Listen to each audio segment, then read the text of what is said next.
I'm Luke Story. For the past 22 years, I've been relentlessly committed to my deepest passion, designing the ultimate lifestyle based on the most powerful principles of spirituality, health, psychology, and personal development. The Lifestylist Podcast is a show dedicated to sharing my discoveries and the experts behind them with you.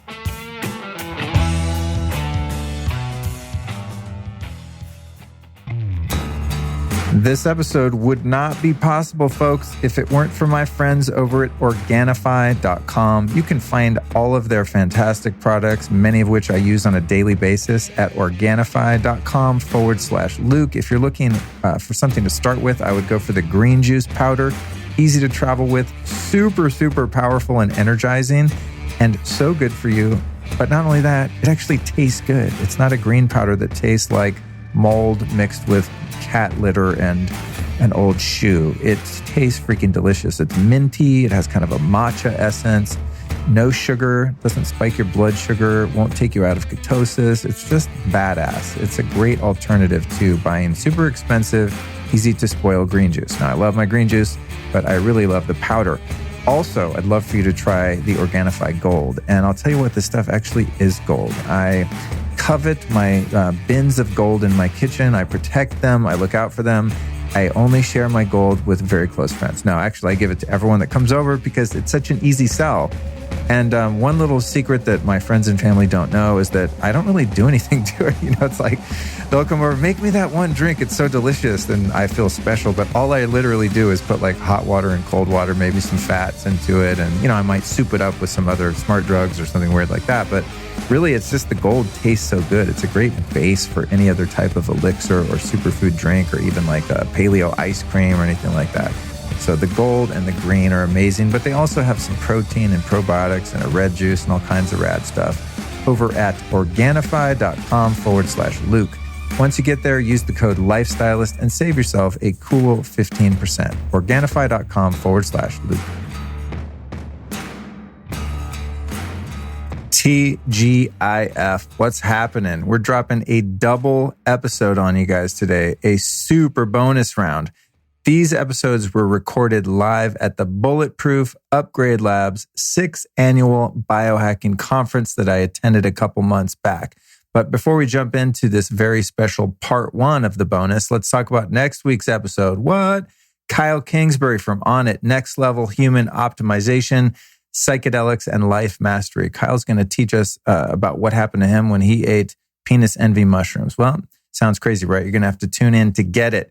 I've got some upcoming events. I'll be at Rama Fest in Majorca, Spain, July 19th and 21st. Then the following night, July 22nd, I'll be doing the High Love Workshop also at Rama in Majorca. And then the Health Optimization Summit with Tim Gray, who was recently on the show and who also happens to be on the bonus episode part 2 today, September 14th and 15th. So if you want to come to the events, go to lukestory.com/events. Let's talk about all of our amazing guests today. And then we're going to get into these lightning rounds. A lightning round is where I ask each guest the same exact questions and they give you some crazy ass, super informative, high vibe answers. Our first guest is Dr. Marie Mbouni. She's an anesthesiologist, mystic shaman, energy healer, and Entheogen Shaman who's worked one-on-one with some of the top leaders of our time. She's also the founder of Reclaim Your Soul Power, the author of Reclaim Your Gifts, and co-author of the new Feminine Evolutionary. Next up, we've got Crosby Taylor. He's a college football player turned fashion model, turned health coach, avid nutrition researcher, biohacker, and sugar-free dessert chef. He just texted me today and said, hey man, when am I going to come over and do an ice bath? We're going to make that happen soon. Next up, we've got Daniel Raphael, who's a transformational guide who supports others in activating their innate abilities and up-leveling their lives. Daniel grew up with some severe mental and emotional disabilities that led him on a decade-long journey around the world to heal himself and study with numerous masters, teachers, and shaman. Next up, we've got Michael Trainer, who's soon going to do a full-length episode on the show. He's founder of Peak Mind. He's also a social movement innovator who created Global Citizen, a music festival dedicated to ending poverty that gathers 70,000 people in Central Park every year through their own social actions. Next up, we've got Anthony Capobianco, who's the founder of Zen Tea Traders, a company that works with restaurants and coffee bars all over the U.S. to help them step up their tea game. Next up, we've got Troy Casey, aka the Certified Health Nut, who was recently on the show for a fantastic full-length episode. He has successfully restored physical, mental, and emotional balance to clients who have failed with all other systems. His unique holistic approach uses nature-based simplicity that anyone can follow. So this is going to be a wild ride, you guys. I'm banging out these questions one after another, and the answers that our guests come up with are truly life-changing. I can't wait for you guys to listen to this one, and make sure to tune in after this for part 2, for which I will be doing, of course, a separate intro. Sit back and enjoy this very special episode of the Lifestylist Podcast, recorded live at the Bulletproof Upgrade Lab's 6th Annual Biohacking Conference. Enjoy the show.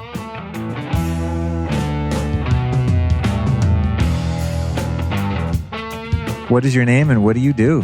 My name is Mbouni. I'm an anesthesiologist, a mystic, shaman, energy healer, Entheogen Shaman. I love this because you work in the medical industry within the context of the Matrix, but you know, in the whole of your life, from getting to know you for a few moments prior to recording, you live in that world, but also in the world of the shamanic mystic as well, which is really fascinating. So I have a feeling already we're going to have to sit down and have a much longer conversation, but thank you for being here for this portion of it. We're going to start off with this question. What current myth, fad, or scam in the health industry bothers you the most? In other words, if you could do away with one misconception or one erroneous belief that people are following to be healthy, what would that be? I think it would be the fact that a lot of people are disempowered from listening to their own bodies, to the information that comes from the intelligence of their bodies. Your body knows. I know if I eat something that my body doesn't like, it doesn't even take a minute. Either I'll hear growling or I'll feel tired. And so many people are not allowed, or they forget to listen to that and just follow blindly whatever is going on.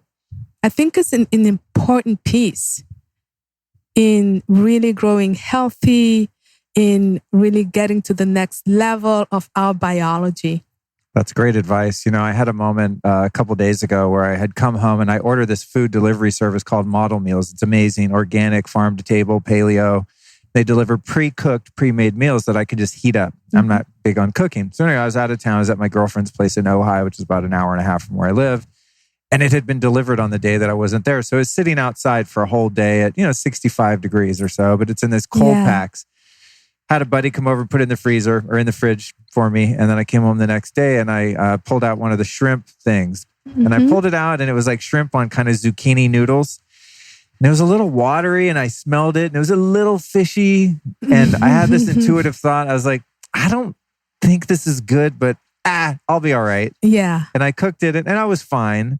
But I did have some digestive issues that came up later. And I think it had gone a little bad, And I was like, God damn, my body knew. Yeah. My body knew. And it was just, it didn't smell that bad, but my body was just like, it's a no. Yeah. It's a 51% no. And I kind of ignored it. And luckily, I didn't get food poisoning or anything, but thank you for the reminder of that. And I think that is really important because there's so much noise in the health industry of the best diet, the best supplement, the best practices, the best technology, when our own body is the best teacher. So thank you. Great perspective. What are the 3 most toxic items present in every home? I want to start with cleaning supplies. I actually had to detoxify my place. You have a lot of cancer-producing products. It's actually on labels, chlorine. And we get so bombarded by ads. If you want this, use that to clean this. And the reality is that we don't need that. Or if you feel like you want to have Clorox, maybe store it outside of your house or your place or your apartment, because they create so much health problems. Number 2, I want to say it's water. Our water. It's incredible how much how much damage the water that we have in our taps can do. Fluoride, compounds that are not filtered by our regular filter system. So I really recommend people get filters that can take away many things, maybe 4-stage, 3-stage filters for water that they drink. You don't have to buy bottled water. You can just filter your water. And in your showers, maybe if it's possible, finding water that is, filtered. And third, I want to say it's noise, actually. And noise from our fridge, our appliances, TV, cars. It is actually, I want to say, one of the greatest disturbers of our sleep, our rest, our ability to go inward. A lot of noise. It's actually polluting our inner spaces. That's great. I mean, that's why they call it noise pollution, right? Yeah. I just moved out of the middle of the city. I mean, for a number of reasons, but that being one of them. I lived in a really loud intersection. Mm-hmm. It was very hard to relax. I don't think your nervous system can fully just decompress when there's all of this noise. Even sitting out here, I mean, we have a beautiful fountain, which is creating a nice ambient noise. You can hear the wind in the palm trees a little, but then there's Wilshire Boulevard is right there. And it's like, even sitting here, it gets me a little bit on edge, where if we were sitting here in the middle of the jungle around these sun and palm trees, it would be a different experience. So you're absolutely right. That's a really good one. If you could only take, this will be interesting, I think, because you're both in the medical and the natural world, but if you could only take one supplement for the rest of your life, what would it be? Everything gets taken off the market, but you can have this one vitamin or powder, pill, herb, whatever it is, one thing you can take exogenously for your health. What would that thing be? I would have to say love-infused cacao. Oh, nice. Yeah. Love, because love is the greatest power. And, we can get into that later. And cacao actually is one of the few, I think just 2 substances can produce anandamide, which is the bliss molecule. It's actually, it can bring antioxidants, theobromine, and so other. I think, it would have to be that. And the bliss molecule was discovered accidentally. And everybody's brain has the capacity to produce what is called endocannabinoids products. And they go to the cannabis receptor in the brain. We have them in our brains. And so cacao can bind into that and create bliss.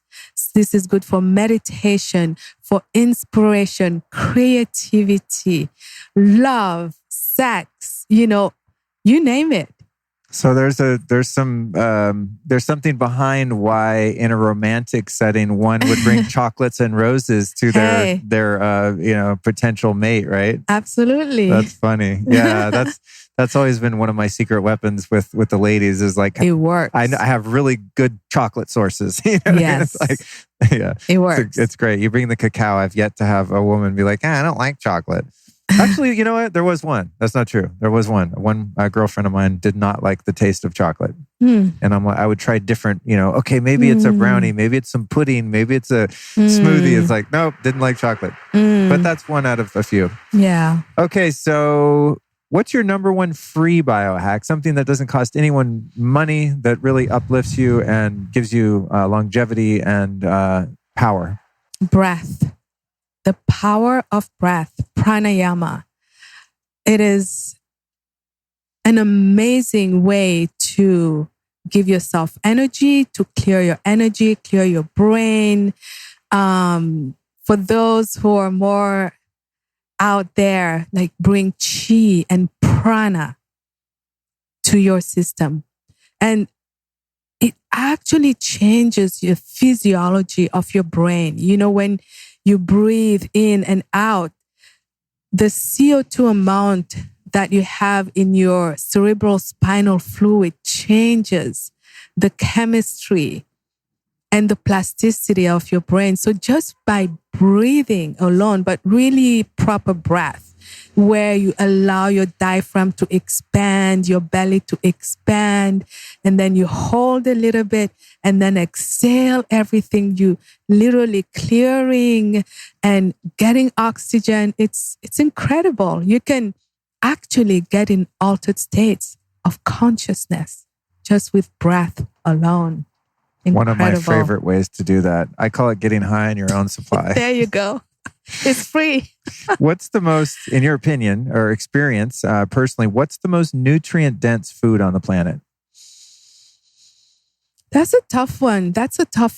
Nutrient dense. Cacao with fat, good fat. Yeah. Nice. Yeah. Yeah, because when you get a processed cacao, the fat, what is it? The white part that they take out, which you can use as fat, but that gets removed, right? Right. Because when you chew on the cacao beans, they still have the fat in it, and they're kind of chewy. But once you have a powdered, dry cacao, then you got to add the fat. Yeah. Cool. Yeah. Love it. So you have to sort of reconstitute cacao then. And what's one piece of advice that you'd give a young person under 25 who wants to live a long and vibrant life? You know, if a young person like really wants to lock a practice in early on, what would that be? Presence and awareness of the self, because that's how you can actually start connecting to what your true desires are. I know that for myself, I bought into this false belief, which is work hard, go to school. And I'm not saying don't go to school, but it was like work hard. And then one day when you're like 65, you will retire and finally start living your life. It's backwards. When you listen to yourself, when you're really present to who you are, you start connecting to what you really, really, really want. And you can start going for that or allowing yourself to dream about that part of you. Awesome. Thank you for the reminder. I just got to practice it while you're speaking. And who's been your favorite speaker here at the conference so far and why? I want to say I love Jim Quick. I learned so much. I remember I did one of his courses last year through Mind Valley, and for the first 5 minutes, it's like you can brush your teeth with your left hand, and I'm still doing it today, 1 year later, just to improve my brain neuroplasticity. And he teaches you so many techniques where you can learn fast, you can retain fast, because let's face it, this is a time of information overload. So if you can pick what you need and retain it, then you don't have to overwhelm yourself with a lot of information. Cool. Love Jim Quick. Yeah, we had a great conversation on this podcast a few months ago in New York. Yeah. Great guy. Okay, and then if you could only take advice from one health expert for the rest of your life, who would that person be? Not anyone present here, but just in general. Who's your go-to guru in the health field that you think has the most answers that relate to you? My higher self, my intuition, because she knows. She knows. Thank you. And how do you handle or manage negative emotions that come up in your day-to-day life? Number one, you actually have to acknowledge that you're having a negative emotion. A lot of people suppress or oppress or push down, quote unquote, negative emotions because they think they're bad, or, they want to be enlightened, or they want to be good. I actually want to say there is no bad emotion. There is just the choice that we have to do what we want to do with that emotion. How do we react? Let's say you find yourself angry. There's a reason, but you don't have to punch somebody. You don't have to yell. You can just accept that I'm angry right now. And what does that tell me? What does that teach me? What does that show me about myself? So I would say acceptance, expression of the emotion in a healthy way, meaning don't punch. Maybe Sing a song, make a movement. Ask your body, where do you feel this anger, right? And then the choice of your reaction. But ultimately, you want to release it because our bodies are like repositories. When we have negative emotions that we don't express, we store them in our bodies and they become stress, they become tension, pain. And so we don't want that. We want to release and let them go. Thank you for that. Great advice. Okay, so how can someone become health conscious without becoming neurotic and too obsessive and paranoid about it? It's a great question. I want to remind all of us that the first intention is how do we become health conscious, right?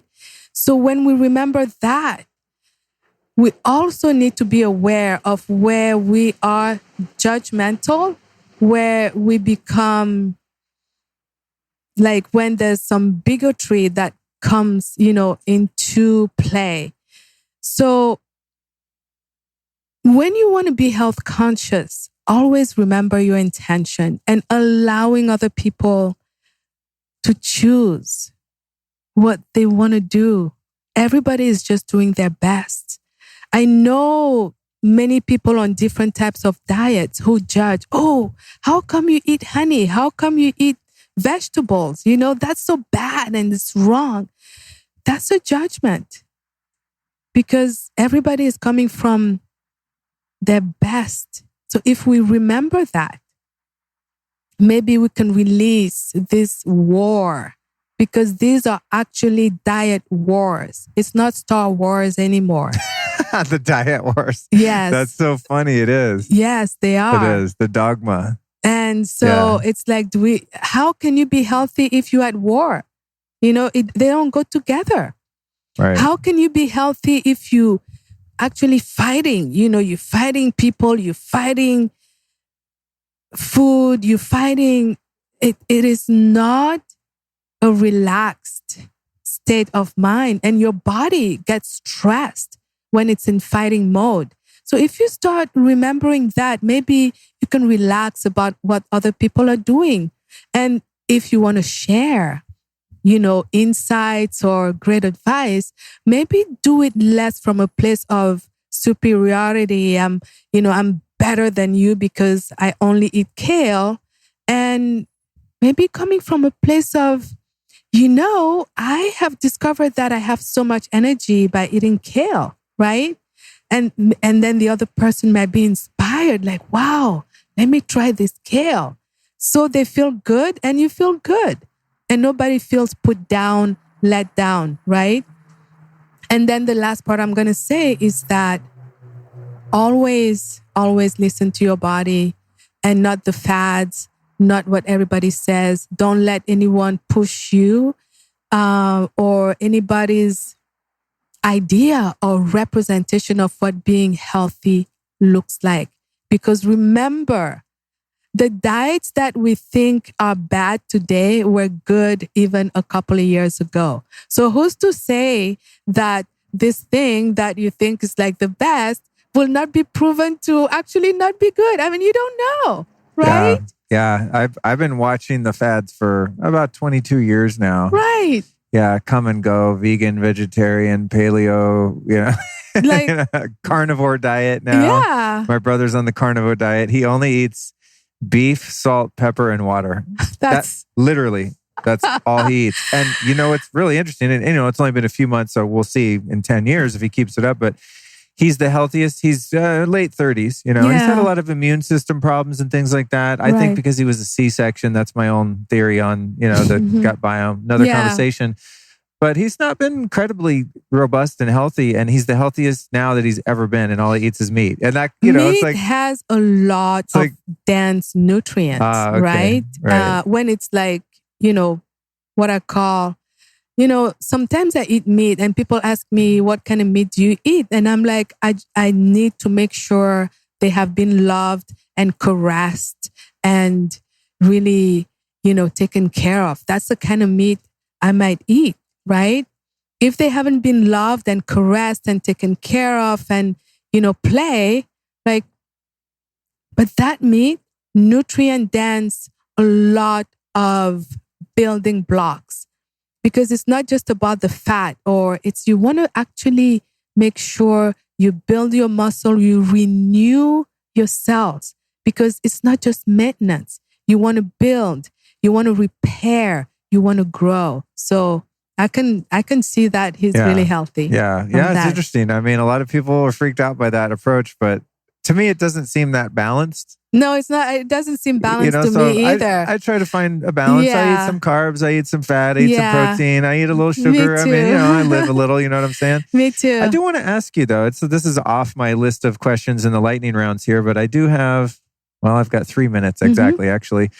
But from a more spiritual perspective, because something that I struggled with when I moved out of being a vegetarian, which I was for about 10 years, and started eating meat. One of the reasons that I didn't eat meat is because I really love animals, and I look at a dog or a cat or a horse or a cow or a fish, and I don't want to hurt that animal for my own, sustenance. I don't want to see anything suffer. And so I really struggle with that. At a certain point, I had to really look at the nature of energy and life force and come to peace with the idea, and this could be a justification, I don't know, but it feels pretty good to me and allows me to eat, is sort of that if a cow is slaughtered and it's done in the most humane way that there is, at least in that process, that you can't actually kill that cow, that cow's energy now went into the ethers, and who knows what it becomes, because I'm not in that dimension. And that it's going to reemerge as fertilizer that becomes a plant, and that plant becomes food for another cow, and so on and so on, when you kind of look at the circle of life. And that was the way I was able to reconcile that and know that I'm eventually, if I'm buried in the ground, I'm going to become food for worms and bacteria and fungi and bugs and things that are going to eat this corporal body. Yeah. So are those bugs immoral because they're eating a dead human body? You know what I mean? No, and you kind of go around and around in circles, and that's how I was able to make peace. But from your perspective, doing the shamanic work that you do, and I get the sense that you're very spiritually in touch with the cosmos and everything within this physical plane. How would you reconcile eating a fish or a lamb or a chicken or something when something does have to die in order for you to live? So I actually want to invite you to look at it in a different way, to make a slight shift. Okay. Because we, the humans, are the ones who put judgments on it has to die or it has to. I love the, the image you were painting, which is that everything is energy and there's a cycle of energy going on. And what I've noticed is that a lot of people who struggle with animals is actually they're saying that, animals are superior to plants. Right. Who tells you that when you eat plants, you're not killing them, actually? You are killing them. Right. You're cooking them. Did they say they wanted to be cooked? Right? So if you're going to go there, just breathe air. Don't consume anything. Well, even if you breathe air, you're killing nanobacteria in the air. So, every step you take, you're killing some living organism. That's why I'm talking about a shift in your consciousness and looking at this as these plants, animals, they are giving themselves to you. Like when I eat, I actually look at the energy. I thank the plants. I thank whatever I'm eating for coming to give me energy so that I can be alive and so that I can also share that energy with other people, with the universe, right? So when you look at it that way, then you can honor them. And instead of thinking, oh, this is so bad, it's like, wow, thank you so much. Thank you so much for coming into my life. There are certain circumstances where, things come in your life, maybe not in a harmonious way. However, the result could be something incredible.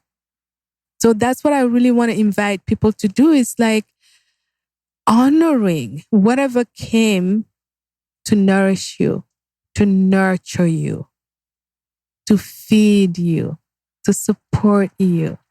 And just take a moment before you do anything and just say, thank you. Thank you. That's important to do. Yeah. One thing that I did that helped me come to peace with that is I went and visited the farm. It's called Belcampo Farms up in Shasta, where I get the majority of my meat. Yeah. And I played with the baby pigs that were very likely had become my bacon later on. And I looked them in the eyes and said, hey, listen, I'm sorry, and thank you. I love you. You're going to become a tasty piece of bacon. It's still hard for me. I mean, that feels so cruel, right? But the thing is, you are the one with the judgment of thinking that it is cruel. Right. But like when a rose is born and she gets to her full expression, what does she want to do? She wants her beauty to be seen, to be shared, right? What is the ultimate destiny of that baby pig? To live and like be old and die in the pig farm? Or to be like in many houses where people are going to be happy and, thrive and have a great meal and be like, wow, that was incredible. What would she rather want? So when we look at it that way and not project our human feelings on other sentient things or beings, and really honoring, like, what is that guilt? Where else in your life do you feel guilty? That is the real question. Bingo. Yeah. That's the real question. Yeah. There's a self-loathing undercurrent that's prevalent in that idea of not only condemning oneself, but condemning other groups of people for the choices that they make when it's a projection of your own guilt trip, right? Yeah. Very cool. Thank you for that perspective. I'd love to talk more with you. I don't know. I just felt like I wanted to ask you that one thing because I've interviewed a lot of people that, live a vegan lifestyle, a lot of people that are very pro animal foods and things like that. And, I think I always say whatever gets you through the night, like whatever works for you, cool. I love you. It's like do your thing. Yeah. But just I did have a personal sort of struggle to overcome with that. And at the end, it was kind of like, I don't know, it's either me or them. Like my body does not do well without animal products. And I had to acknowledge that truth that my body's going, eat a fish, Luke. I need fish. I need steak. I need bacon.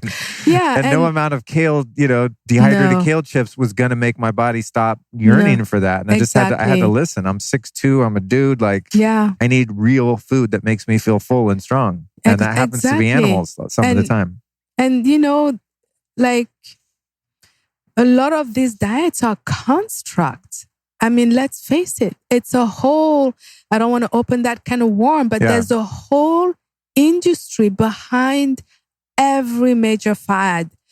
Just think about how many fake bacon, fake turkey, fake whatever, like, what is that? Where is it coming from? How is it made?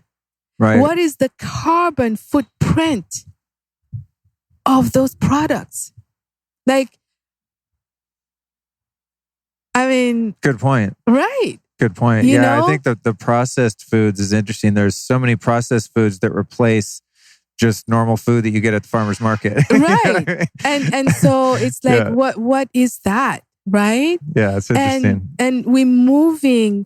That's why we have so much disconnection. So many people are disconnected from their bodies, from their environment, from other people. They cut off. And if you only eat, powders or like, you're not connected. Right. Thank you. I love it.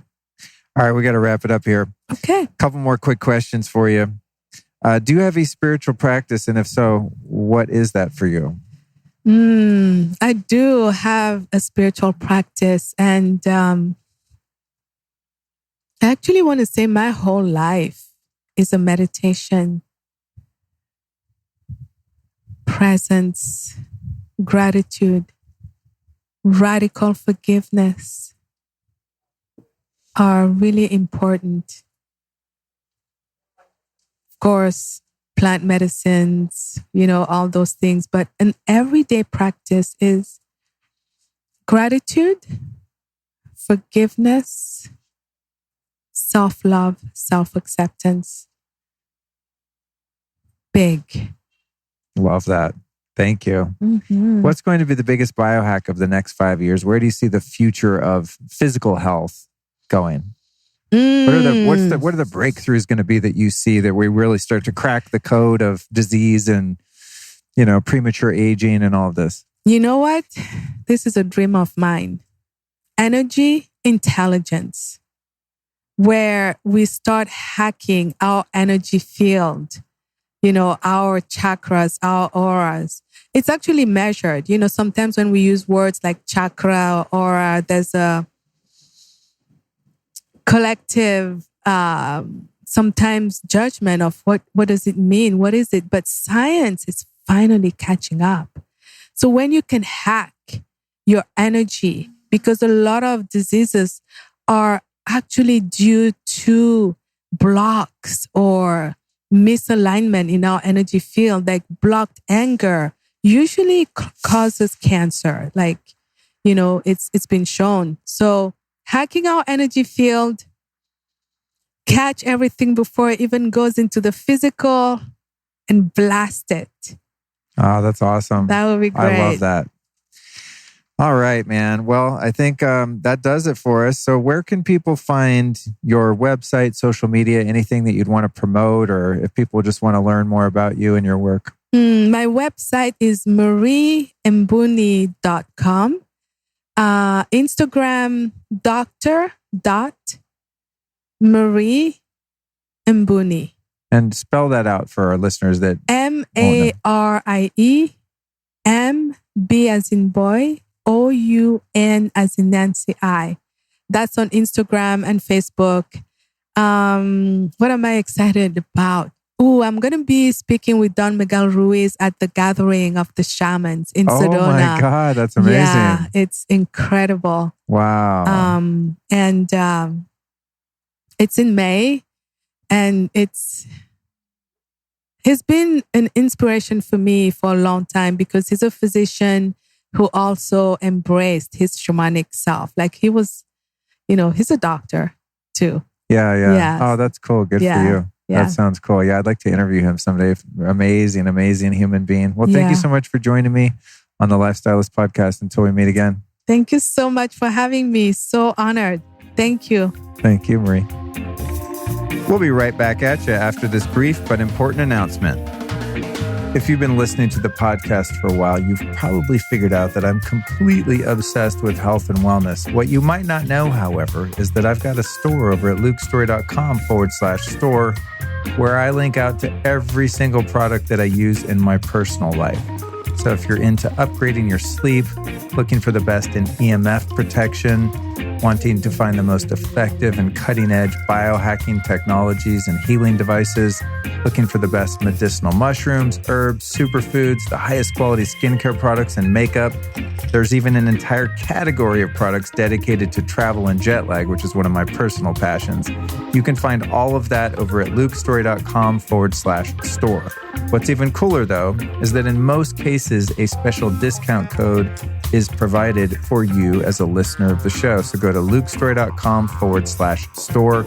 It's a great way to support the podcast, support some of my favorite, very high integrity health and wellness companies, and more than anything, to support yourself and the health of your family. lukestory.com/store. And now back to the interview. So what's your name and what do you do? What's up, man? I'm Crosby Taylor. I am a sugar-free dessert chef, biohacker like yourself. I'm very interested in health, wellness, and especially gut health. It's kind of been my main thing as of late. And I was a college football player turned model that got just really enthusiastic about health and longevity and getting to a place where I felt my best all the time. Awesome, dude. What current fad, myth, or scam in the health industry bugs you the most? If you could debunk one myth, what would it be? Oh, I know there's a lot of them. There's a ton of them. Pick the most annoying one and let us know what it is. Well, since I'm in the water business and I'm working with hydrogen water and Trucy, the one big one is this alkaline water thing. I think, it's for some people. I think that it has a use when you're maybe really sick, but to be drinking it as a healthy person all the time is definitely a myth, because what it will do is eventually get your stomach acid to a place where it's neutralized, thus making it harder for you to digest food, which is what everybody's going through, is this issue between, digestion, gut health, bacteria slipping through. When our stomach acid is low and it's been neutralized, when we eat certain things that have bacteria on them, those bacteria are going to get through and they're going to cause havoc on small intestine and that kind of stuff. So be wary about drinking alkaline water all the time, especially around food, because it's going to neutralize your stomach acid. Damn, dude. I did not know that bit about the bacteria. That's interesting. Yeah, it's our first line of defense. It's funny, though, that you say that, because years ago, I drank the Kool-Aid, so to speak, the proverbial Kool-Aid of Kangen water. Back, years ago when I first found about that, I bought into the MLM. I got a machine. I started slanging it, doing demos for people, the whole thing. And it was cool because I learned a lot about water chemistry in the process. But eventually, I realized it was filtered tap water, and then I became knowledgeable about how shitty the filters were in a Kangen machine. No offense, Kangen people, but it's a shitty filter. So you're drinking like electrocuted alkaline water. The high ORP I like, that it's got this antioxidant effect, kind of anti-inflammatory, but you're still drinking tap water. So I bailed on it, but then after that, dude, I had a lot of heartburn and indigestion and stuff, and then I had to, for about 4 years, take HCl anytime I would eat a steak or something really heavy or substantial. I'd have to take the acid. What you did. You neutralized your stomach acid. And it's like I didn't really put those two pieces together. And then eventually I don't have the heartburn anymore, and I don't take HCl. So I think I built my ability to make it again. Good for you. So I recovered. But wow, that's really good information, because I get that question a lot, and I'm like, I don't know. HCl is a lifesaver for people that are having those issues, by the way. I'm a spring water dude. You get springs that are slightly alkaline, but the only ones that are really alkaline are loaded with inorganic minerals that aren't bioavailable, and they just wreak havoc on you in other ways. So I don't really think alkaline water in nature even is necessarily the way to go long term. No, most actual water from nature can tend to be more acidic. Right. Right. Cool. So thank you for that. Yeah. What are the 3 most toxic items present in every home? Usually they're, shampoos and conditioners, things that you're washing yourself with that are absorbing through the skin, have tons and tons of different mycotoxins in them. I think, especially living in Los Angeles and how toxic Los Angeles can be, and the old apartments, I think people really need to check into the molds. I think that's kind of big when it comes. I have a lot of friends that have dealt with issues with mold because they've been in apartments that have been around since the 20s and 30s, and it's obviously rained enough to where things could have gotten screwed up and mold could be growing in different places. They don't know it. And cookware. I think a lot of people are using the wrong cookware, and they're leaching some of these heavy metals into their food on a regular basis, and might be toxifying themselves with heavy metals and doing all these other things that are promoting their health, but don't even realize what they're cooking with on a regular basis is toxifying them. So yeah. That's funny, because I just interviewed Max, as you know, Max Lugavere, on a lightning round, and we were talking about Teflon. Yeah. And the no-stick pans. A lot of people don't. I still see people using those, and I'm like, I guess because I'm a health enthusiast, I learned about that 20 years ago. Right. Stopped using those, and I'm like, oh shit, there's still a whole world of people that don't know that yet. Right. Well, it makes it easier, right, for this food to, I mean, honestly, I miss the no-stick pans because it is more convenient than my cast iron. I mean, I don't care how much ghee I use, my shit always sticks to the pan and whatever. Yeah. But yeah, people, that's the issue of it getting into your food, because it chips eventually and it erodes and gets cooked into the food. But I recently learned more about it. It's that actually the gas, the off gases. So when you're burning that no-stick Teflon material, which is carcinogenic and is completely toxic, and it's on the stove and you're standing over the stove, you're breathing in a toxic gas. And there's even this thing called Teflon flu. Oh shit! That people get sick from because it's so caustic. Yeah, it's gnarly. Oh no! Yeah, I think a friend of mine was telling me that she uses ceramic. Yeah. The ceramic's a good way to go too. Yeah. That's some of my pots. The pots I have are ceramic. Yeah, I think that's a better way too. I haven't quite cracked the code on like the ultimate cookware, but definitely I'm with you on the cheap metals and the no stick. If you could take only one supplement for the rest of your life, what would it be? One pill, powder, one substance that's exogenous that you can take, and the rest I'm going to strip you of everything you've ever had. 100% hydrogen water. Oh, nice, dude. I swear, if that was the only thing I could take for the rest of my life, doing as much research as I've done with all these things, and if you've ever been to my apartment, you know that I have tons and tons of supplements that I've used that I'm not using at the time, but like I've gone through it all. You know, all the top of the line stuff, all the stuff you take on a regular basis, all the tonic Chinese herbs.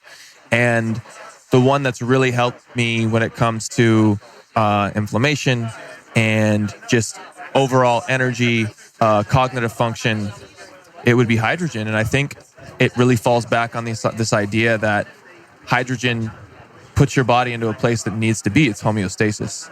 And if you're in that state as much as possible, it's really hard for disease to come and have a life. You know, that you're going to thrive in that state because it allows your body to do what it needs to be doing on a regular basis. It's not, you know, too oxidative or too little of oxidation. There's this perfect balance in between. And it's funny because I just got out of a talk with Tyler LeBaron, and he was touching on this a lot, and how many different disease models it helps because of this idea. Not because it's like an antioxidant that's going to just crazy push down your oxidative stress and inflammation, but it's going to put it into a place where your body can handle it, because we need a little bit of oxidative stress as well. He was talking about how nitric oxide is oxidative stress, and that's a great type of oxidative stress. So we don't want to strip our body of all of it, and that's why I think hydrogen is going to emerge as one of the kind of elite top things that people can be taking all the time, because of this idea, similar to like a CBD. They work in different mechanisms, but similar to that, how that's kind of gotten to where it is because of this idea of homeostasis. I love that, dude. That's cool. I didn't even realize that. I did for those of you listening, I did an episode with Tyler LeBaron, who he's speaking about a ways back. If you just look through the feed, you'll see hydrogen, the super molecule or something like that. And we did a deep dive. I actually recorded at the Bulletproof conference last year, I think it was. Oh, cool. And yeah, so for people that want to know more about that, I'm on board with that. And it's funny because I've been trying to answer that question for myself, and I'm thinking like probably qualia. Like that's kind of my daily thing. Yeah, I just like that because it's plant-based and stuff. But I'm like, I don't know if I could give up the hydrogen though. You know, that's the thing. I'm like, mine might be hydrogen too. So thank you for reminding me of that. For sure. So for people that can't afford to go buy expensive hydrogen machines and pills and stuff, what's your number one free biohack that people can practice in their life without spending a penny? Ooh. I would say sleep. I would say to get on a good sleep cycle for yourself. Get yourself into a nice circadian rhythm. Understanding, I mean, I think everybody's different, and some people are night owls and they like to work in the evening. Some people are more up in the morning and early. I have found for myself, my system works the best when I'm in bed by like 10:30, 11, and up by like 6:30. Getting like that 7, sometimes 8 hours, but I'm right around 7 hours feels really good for me. I feel really like turned on the next day, and I pop out of bed, and I feel like my cortisol levels are also in check too. Like I feel like I have them up and ready in the morning to get out of bed, but I also feel like they're super, super low in the afternoon down to the evening, really settling myself back into a place where I could have the best possible sleep. And I think getting yourself into that state and really focusing on biohacking that for yourself is super, super important, not only for just daily, but for longevity. Awesome, man. Great advice. I think that might be my number one too. I love hearing these answers. It's so fun. Well, I love to sleep too. I've never been a person that's like, hey, let's go to the club or let's go out till 2 in the morning. I'm like, nah. Let's hang out during the day. You know what's funny, dude? Let's have a great time at like 3 p.m. to like 8.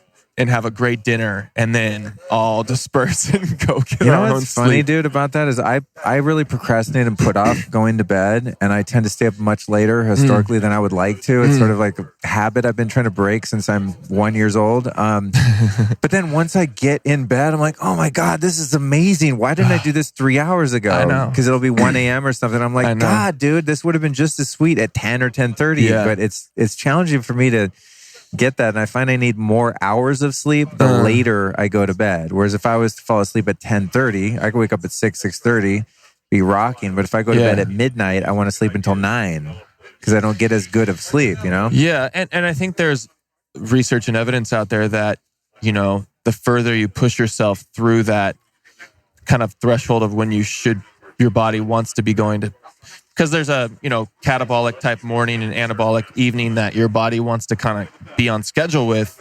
And once you push it past that, there's, you know, evidence out there that your body kicks back in that cortisol.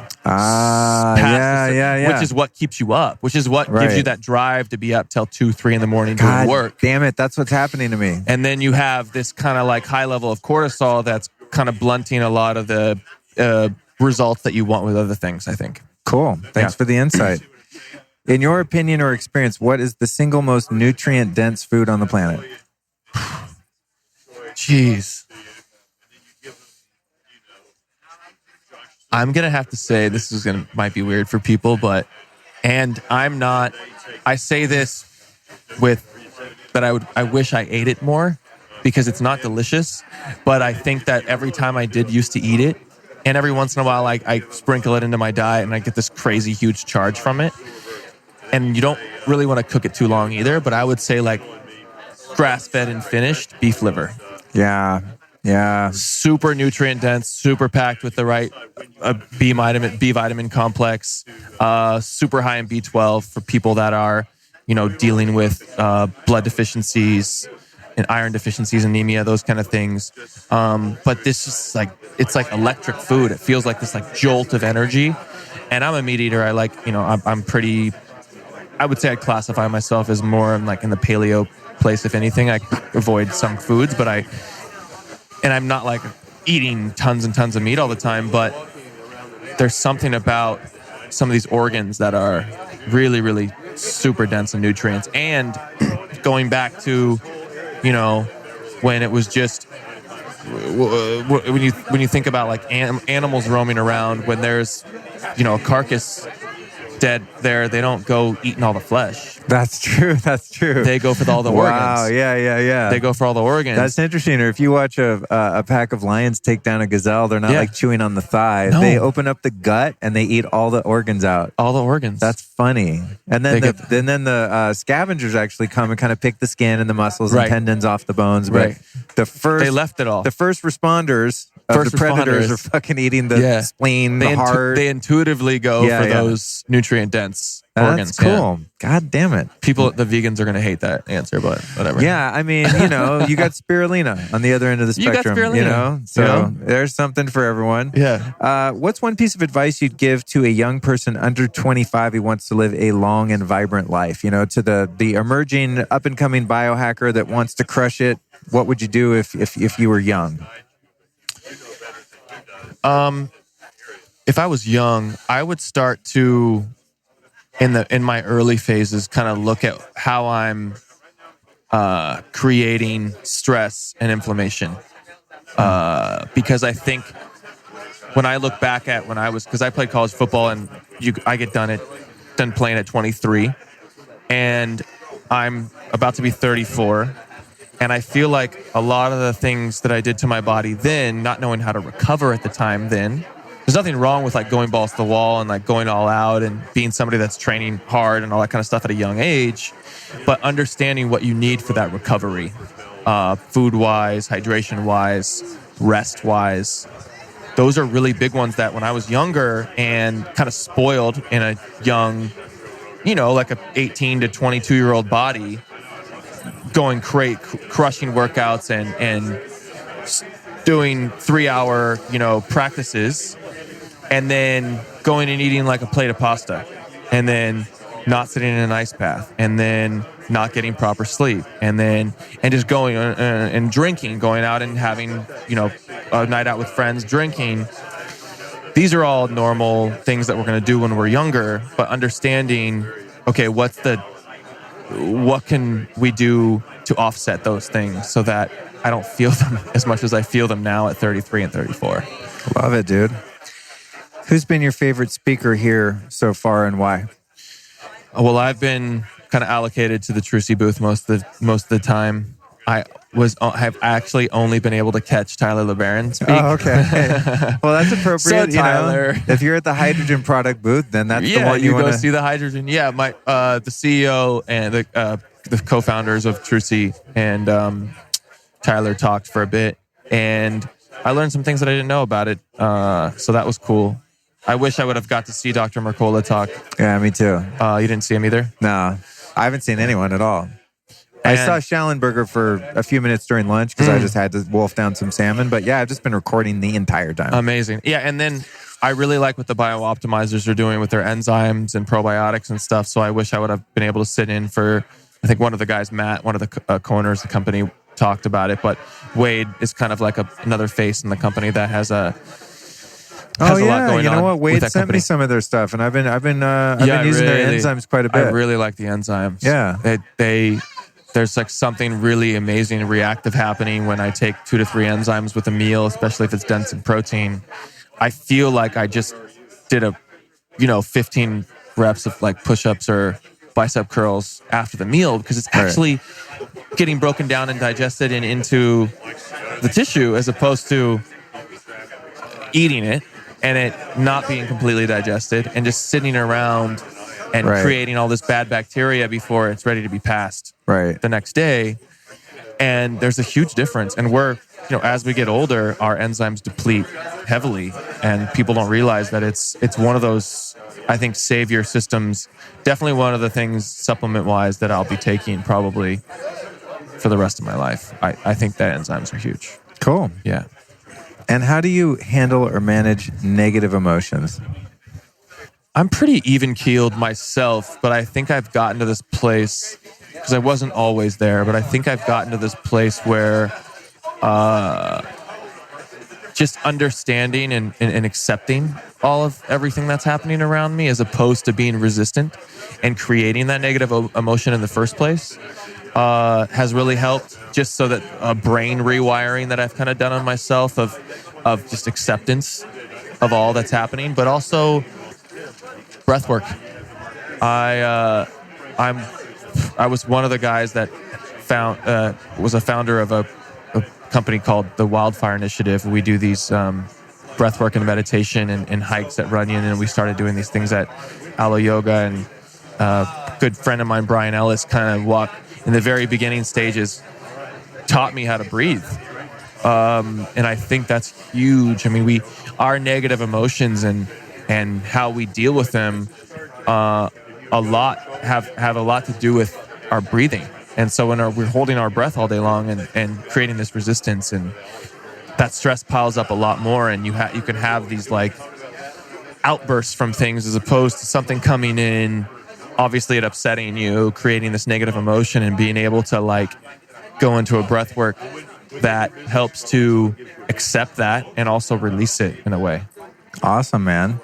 And how can someone be health conscious without becoming too neurotic and controlling about it? There's a teeter-totter effect in that, right? We get like too excited about wanting to live forever or feeling our best, and then you can't go out and have dinner with friends because they're going to go somewhere that has canola oil. So there's like, it's tough, because I can be like that sometimes. And I think for me, it falls back on that kind of like acceptance thing again, and understanding that it's okay to be, if I'm going 85, 90, there's room for a 10. There's room for me to be, now my 10's not going crazy on like toxic foods and stuff. But my other side is more so just the social side, being able to allow myself to be in these social settings and go out and do certain things that my biohacking brain or whatever you want to say per se, wouldn't be super fond of. But I think that having that kind of 85, 15, 90, 10 relationship with yourself, if you're, in that next level. I mean, some people are like, I'm cool with 60-40. Some people are cool with 70-30. Like, I've gotten to a place where I really feel good at that 90-10, and I'm okay with that being my balance because I've understood that I'm not like other people. I really like the way I feel when I'm doing all the right things. And that's my number one thing is like quality of life. And if I could wake up every day and feel good and be sharp and still be able to laugh and have a great time with friends, I think I'm where I'm at, where I want to be. Cool, man. And do you have a spiritual practice? And if so, what does that look like? My spiritual practice. Yeah, I think my spiritual practice is being able to redirect my focus to the present as much as possible and understanding that there's not really one time that I'm trying to be spiritual. It's more so just life in general and seeing it all happening like right now and here. Even just this conversation right now, just being as present as possible and just loving life to its fullest, because I really believe in energy, and I can't tell, like, I've never done ayahuasca or some of these things, these preparations for death or whatever, and I don't have an idea of what really is going to happen next. So with that unknown, I've always just got myself back to just loving that unknown and being super present and loving me in this body, enjoying. I've always been like, I really like this body and this time and the way that everything's happening and unfolding for me. So yeah, I guess the spiritual practice is really just for me being as present as possible. Thanks, Crosby. Thanks, dude. Real quick, last question, and I got to run out of here and get to my next interview. What's going to be the biggest biohack of the next 5 years? Like, where do you see the future of this movement going? I think we're only grazing the surface of cellular health, and I think that's going to be everything moving forward, is because the exteriors are so damaged and some of the things that we're doing to try to get nutrients into the cell in the first place are kind of hampered by gut issues or chronic illnesses and diseases or whatever. We're not getting those nutrients into the cells that we should be. And so cellular health and getting nutrients into the cells as best as possible to have our bodies work the way that they should is going to be the biggest thing. I mean, everything from, we've heard talks on, like, obviously what the things that I work with, the molecular hydrogen is the smallest particle in the world. It's going to get into the cell, the nucleus of the cell. But, NAD, NADH, these kind of the things that people are talking about, mitochondria, just mitochondrial cellular health is really going to help propel us into a place of optimal, our optimal states of health and well-being. Thanks for joining me, dude.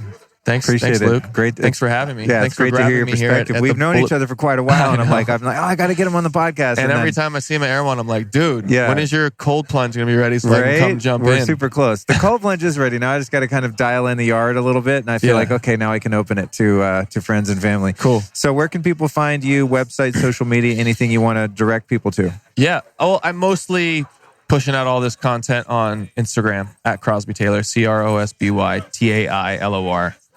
That's kind of my mainstay. You can also check me out there for all the different sugar-free dessert recipes. I'm posting more and more recipes now. I really like throwing them up there and getting people this content because it's just a different way. Instead of trying to come out with a bakery or whatever, getting this in the hands of people so that people can all over the world can help with their sweet tooth as well. Yeah, So, I've got one of those. Instagram's the channel for it all. Just, dude, I got to say, like a lot of sort of paleo, keto desserts just taste like shit. Your stuff, when I've had it, the few times I've had, is bomb. So you guys, please go get his recipes. The world needs like sweets for people like me that aren't bad for you. So right. Thanks, dude. Cool, dude. Thanks.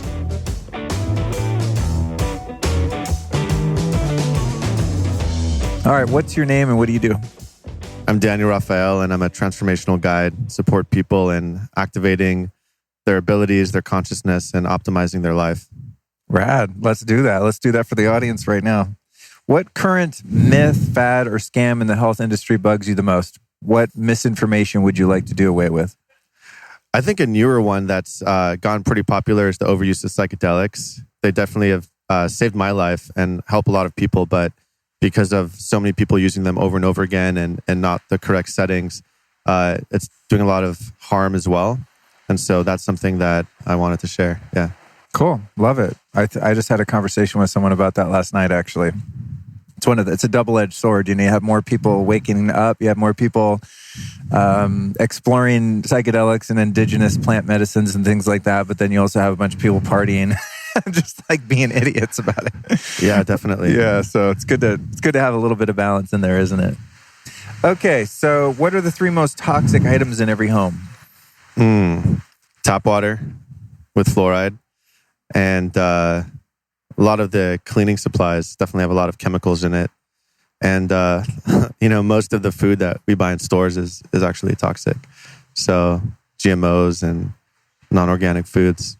Yeah. Isn't it crazy when you walk into, like a normal grocery store like Vons or Ralph's or something? I very rarely go into those stores. Right. When you do, it's like you got to really look for like those 3 things you can buy. I walk in and I'm like, oh my God, this place is literally just stacked floor to ceiling with actual poison. Exactly. I mean, it's literally just like, it's poison. And what's cool is they're having more and more organic sections in all of the stores. It's great. Like even, in the middle of nowhere. So it shows that, people are waking up and wanting to get healthy, which is great. Yeah, that's great. All right. If you could only take one supplement for the rest of your life, what would it be? I'm going to go in your house into your vitamin cabinet, presuming you have such a cabinet. I'm going to throw away everything. And for the rest of your life, you were in supplement prison. You can only take one thing that comes in a bottle, pill, powder. What would it be? There's this new experimental peptide called BPC-157, and it regenerates your body and your brain. Absolutely amazing. So, that would be the supplement. That's good. I like it. Is it publicly available? It's publicly available. I think they're selling it online, but it's, I think, a gray area in terms of human ingestion. Yeah. I take a few things like that it's like they're a prescription drug, but you can buy it online without a doctor. They're kind of in a gray area. They're not legal, but they're not illegal, that kind of stuff. Right. So I don't know if I can recommend that, but that's okay. I mean, this is for you. I mean, I'm saying if you could only take one supplement, that supplement could be crack cocaine if that's your thing. You're not recommending that other people go do that. You feel me? So you're safe. Cool. So as one of the elders in my childhood used to say, do as I say, not as I do. As he sat there and smoked weed all day and didn't have a job. So what's your number one free biohack? Something that people can do that doesn't cost any money, but will really upgrade their health. Timeline hopping. What the hell is that? Timeline hopping is when you visualize what you want, who you are, what you look like in this new parallel reality, and then you go through a process where you literally shift into that timeline. It sounds pretty sci-fi, but it's actually really easy. You can do it. You could do it in a few minutes, and it transformed my life. And a lot of people are doing it more and more because it changes your frequency and helps your subconscious get on board to a new path, a new script, instead of running the old script that we've been programmed with and conditioned from childhood. Dude, that's amazing. It reminds me of this principle I learned years ago from a teacher named Greg Braden. He did a book called, I think it's called The Fifth Mode of Prayer, or The Lost Mode of Prayer, or something like that. Anyway, he studied all these different cultures and the way that they pray. And one of the ways that he discovered that was unanimous throughout all of these different seemingly unrelated cultures was not praying for something from God as if you don't have it and you need it to be given, but praying as if it's already happened, and creating that parallel universe, kind of quantum reality, because on one level it has already been given. Exactly. Yeah, that's cool. I love that. Thank you for the reminder. Sometimes I'm kind of like, give me the thing, and I forget the thing's already here. It's just a matter of my resonance with it. Right. Yeah. Because if we seek something, it's a frequency of we don't have it. Yeah, frequency of, yeah, exactly. So it's kind of like using your imagination, right? That's cool. We need to talk more. Every time I do one of these short interviews, I'm like, we should have done an hour or 3 hours. So we'll have to definitely talk more. I love that particular line of thought. And what, in your opinion, is the single most nutrient-dense food on the planet available or just for your body? Could be a broad spectrum or just something that like works for you better than anything. I would say organic, grass-fed love. I think love heals everything. And so, there's people out there really not eating food and just connecting with the power of love. And so as I'm learning that, it's new for me because I went through a lot of trauma as a childhood. I had to like learn how to give hugs and feel love just a few years ago because I was so shut off. And so for me, love trumps every food or every physical thing you can put in your body. Obviously that's important, but that's what I got. That's great, dude. I'm on board. What's one piece of advice you'd give a young person under 25 who wants to live a long and vibrant life? Don't give your power away to what other people want you to do and follow your happiness. Because when you're living in your bliss, then you're connected to your spirit and you're guided in the right direction. And then you're going to have more energy and more happiness and less stress. And that's going to be the foundation for a long life. Awesome.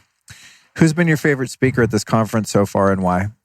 I actually just got here, but I love Jim Quick. I'm a fan of him and we've hung out before. So I recommend everyone listen to him because he's really knows what he's talking about and has an inspirational story. I interviewed Jim. Those of you listening, you can hear Jim Quick on a recent episode. I interviewed him and I got the sense, I think we did about an hour 20 or something like that. And I got the sense that we could have recorded for 10 hours straight and he would have never run out of teachings. He's a library of wizardry. Yeah. I mean, and I'm like, oh, of course that makes sense. I'm talking to a memory expert. So like everything useful he's learned throughout his life that he could impart to others, he actually retains it. Again, just like boom, boom, boom, just drop knowledge bombs endlessly. Yeah, great guy. Okay. If you could only take advice from one health expert for the rest of your life, have one go-to source of information, who would that person be? I would say my intuition because I think trends in health are changing. The planet's changing, the environment. And so, listening to my own body and recommend that for other people too, I think is the best way because diets work differently for different people. Supplements work differently for different people. And your body's natural intelligence is, I think, trumps everything else in the end. How do you handle or manage negative emotions as they arise in your day-to-day life? Something I'm definitely still learning. I think speaking to them, communicating with them, loving them, instead of trying to push them away is the foundational key. Because there's different parts of us that didn't get loved in childhood, learning how to interact in our unique ecosystem. And so not trying to control them, but listening to them, learning from them, and developing a metacognition as to what different people and situations and actions cause different emotions so that you can learn through pattern recognition how to optimize your flow based off that. Dope, man. I love that. Do you have a spiritual practice? And if so, what does that look like for you? Spiritual practice has been evolving and returning to a more stable one now after experimenting with a lot of different things. Essentially, taking leaps of faith with your intuition and surfing through synchronicities where things just show up on your reality. I literally haven't been on a podcast in a couple of years and decided, hey, I really want to be on a podcast. I said that about an hour ago. And then my friends here, mutual friends, connected us. So, really, that's ultimate the practice because it's not just something you do for 30 minutes in the morning. It's something you live. And I forgot that for a few months actually recently. And in some big ways. And so coming back into that, it's amazing what happens because you're connected to, a field of intelligence beyond your body and it knows what's going on. You might not know exactly what's happening, but when you trust that feeling and you leap, the universe is conspiring in your favor to help you receive what you want. How can someone be health conscious without becoming too neurotic and controlling about it? Like, how do we be aware of toxins in our environment and things that are quote unquote good and bad for us without becoming pathologically paranoid about health? Where's the balance there? I think especially now it's important to be extra cautious because of electromagnetic radiation and the toxins everywhere and all that. So developing filtration systems such as, water filters, shower filters. There's some amazing technologies that protect from EMFs, eating organic. And then once in a while, you're on the airplane or you're at a restaurant, you can, do a little break, but developing that foundation allows you to then feel safe to release from any neurotic thoughts. And because you're doing your best, right? So just implementing those solutions. Cool. Love it. And lastly, my friend, what's going to be the biggest biohack of the next 5 years? Where do you see the future of true health transformation going? I mean, I think a lot of it's going to be in immortality. There's some supplements that are just coming out like Immortalis. Well, yeah, what is that thing? I just put, I'm like the guy at the party. Someone's like, hey, you want to try this pill? And I don't ask what it is. I just do it. And so you gave me some pill. I put it under my tongue. And then after the fact, was like, oh, hey, what was that? Hopefully you weren't like, that was PCP. Have fun. It happened to me yesterday. I unconsciously did rape. What do you call it? Hape? Yeah. Hape. Yeah. And someone's like, hey, they were doing it once. And I was like, oh, yeah, give me that. They said, set an intention. I was like, yeah, cool, intention. And then I was like sick for 2 hours. Dumbass rookie, like plant medicine move. And got home and my girlfriend berated me for being that guy. So anyway, I digress. What was that I took first off? And then where do you see the future of it going? Yeah, that was a probiotic-based supplement that purportedly helps extend your lifespan and does wonders for your body and health. And there's a lot of these new supplements that are coming out from peptides and regenerative molecules. I like to stay natural that are able to regenerate your body, different organs. It's absolutely amazing. Extend your life. And so I think that's one of the most exciting things in the biohacking field right now. Awesome, man. Thank you so much. And then lastly, where can people find you on a website, social media, etc.? Yeah, my website's danielraphael.org, RAPHAEL. And what about Insta, any Facebook, any of that stuff? Yeah, Daniel Raphael 1 right now. It's like, cool. Awesome, dude. Thanks for joining me, man. I appreciate it. Yeah. Very inspiring. Love you, man. We'll be right back at you after this brief but important announcement.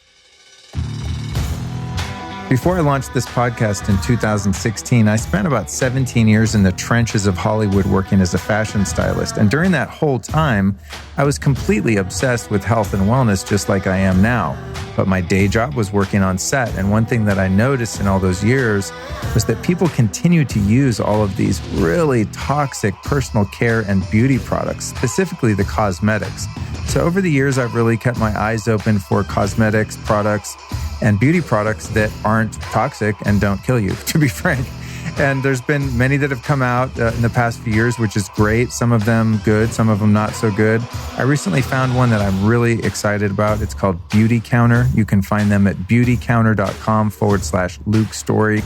These guys make some super high quality cosmetics and skincare products that I think you'll really enjoy, especially if you're a female that likes to wear makeup and you don't want to wear 10,000 chemicals that are commonly found in makeup on your face, such as lead and lipstick, just for one. There's actually 1,400 ingredients that have been banned in the EU, and the US has only banned 30.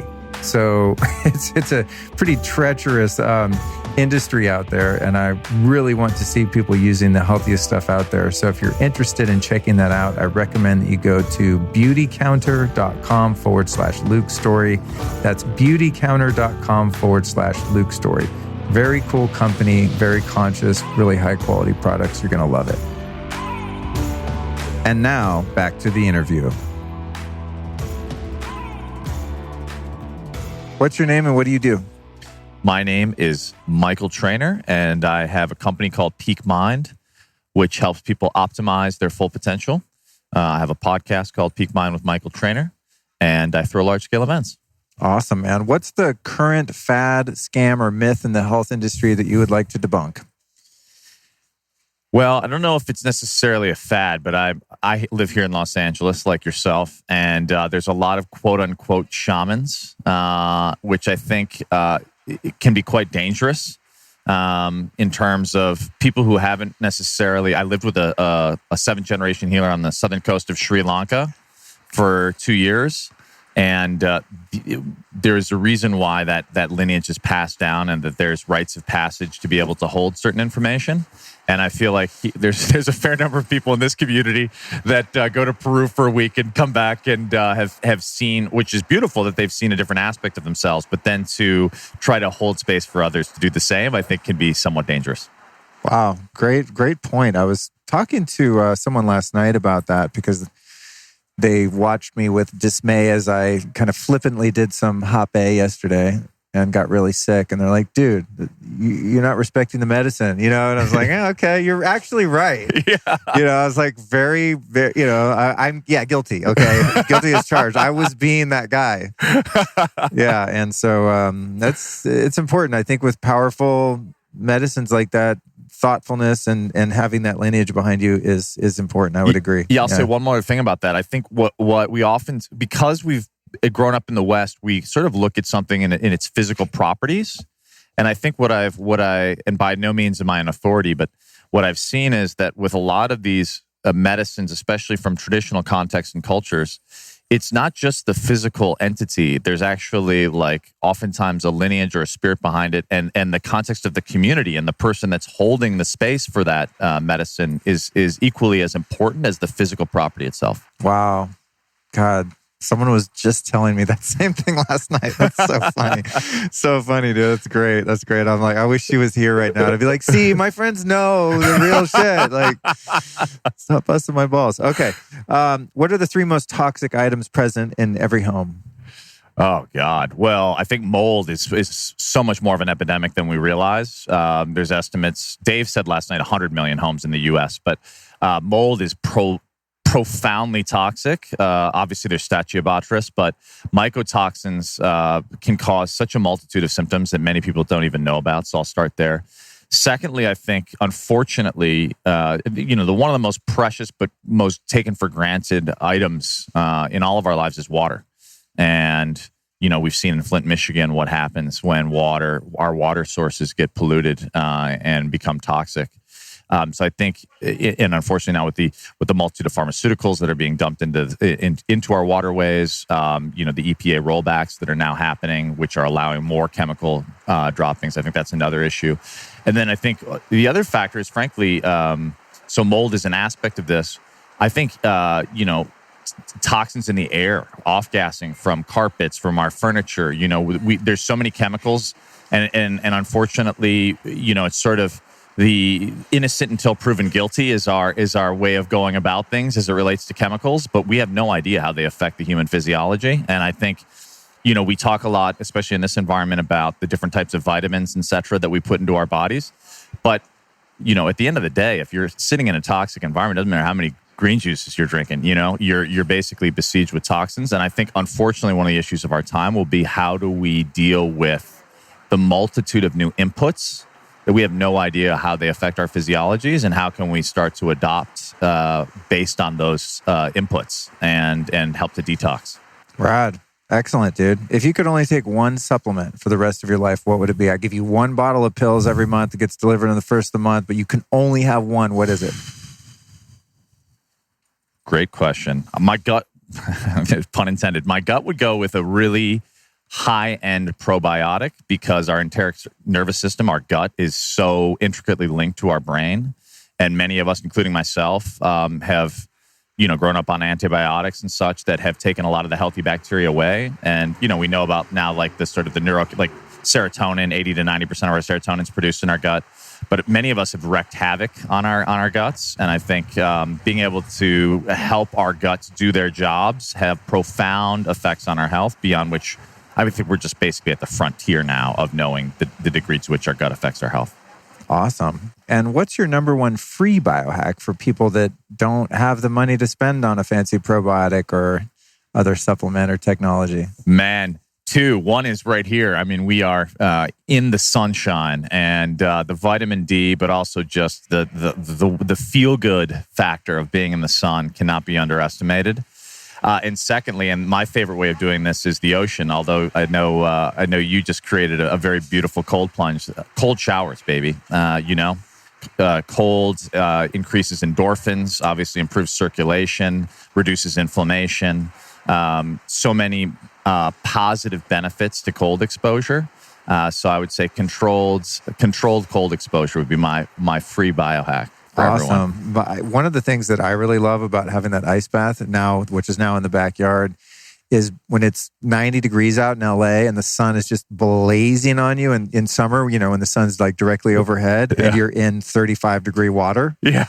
It's a really cool feeling because it's not really natural. There probably are very few, if any, places on Earth where it could be that hot in the air and in the atmosphere, but your body's submerged in water that cold. Totally. So it's a weird thing. And I have my tub grounded too. So it's just this really amazing experience. I can't wait to try it out. It's fun. Yeah. Because maybe your neck and head are out really hot, blazing sun, but your body is, in freezing to death. Yeah. So good stuff. All right. Next one. What is the most nutrient-dense food on the planet, in your opinion? I don't know if it's the most, but avocados, I think, are one of the most genius foods that you can take for your brain. They're so full of healthy fats. They're applicable. I mean, there's so much controversy between paleo and vegan and all these. Everyone can agree on avocado, baby. And guacamole is my kind of party. But avocados, I think, are just... I think if you have an avocado a day, you're doing something right. My dad, as you know, unfortunately was diagnosed with dementia, so I did a deep dive into brain health. And one of the things is we starve our brains of the essential nutrients that they need, and our brains are principally fat. And so finding really good food, natural food source, nutrient-dense sources is so integral, and avocado is an absolute superfood, or as my friend Max Lugavere says, a genius food. Love it. I had some guacamole at the after party last night, actually.